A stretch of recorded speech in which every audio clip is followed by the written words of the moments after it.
Ating tutukan ang PNP good deeds and amazing feats ng nakalipas na linggo ng hatid ng Quezon Police Provincial Office sa ilalim ng pamumuno ni Police Colonel Ruben Lacuesta, Provincial Director ng Quezon Police Provincial Office.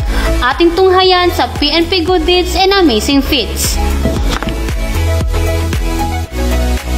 Nitong ika-31 ng Oktubre, nagsagawa ng police visibility ang mga kapulisan ng Panukulan Municipal Police Station ng Quezon Province sa Barangay San Juan, Poblacion, Panukulan, Quezon.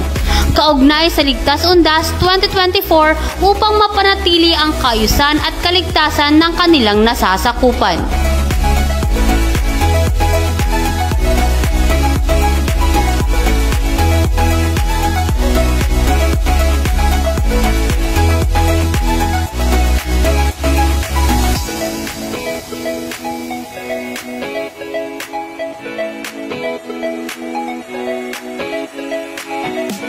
Samantala, police visibility at beat patrol naman ang isinagawa ng Mauban Police Station sa Roman Catholic Cemetery, Barangay Mabato, Mauban, Quezon upang mapanatili ang kanilang seguridad at kaligtasan sa paggunita ng araw ng Undas para sa kanilang pumanaw na mahal sa buhay.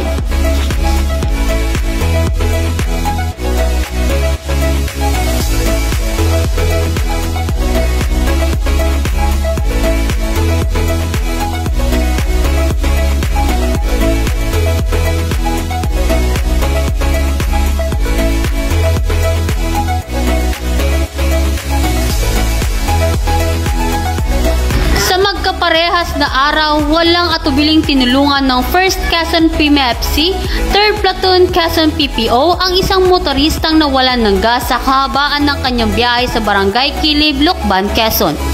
Tinulak nila ang sasakyan papunta sa pinakamalapit na gas station.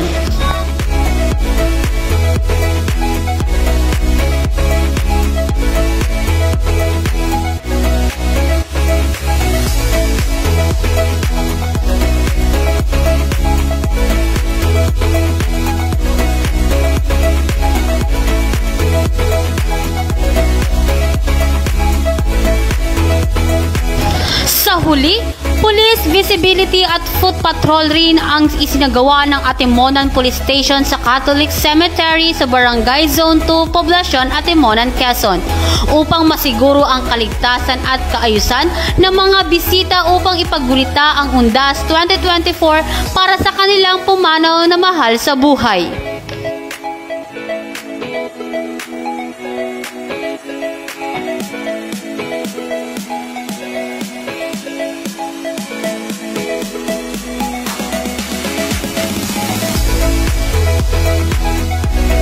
At yan ang mga katangi-tanging serbisyong publiko handog ng masisipag at disiplinadong kapulisan ng Quezon Police Provincial Office sa ilalim ng pamumuno ng masigasig nitong Provincial Director ng Quezon PPO na si Police Colonel Ruben Lacuesta, katuwang ang mga miyembro ng Command Group at ng mga hepe ng pulisya at iba pang unit leaders sa walang sawang pagsuporta sa ating mamamayan.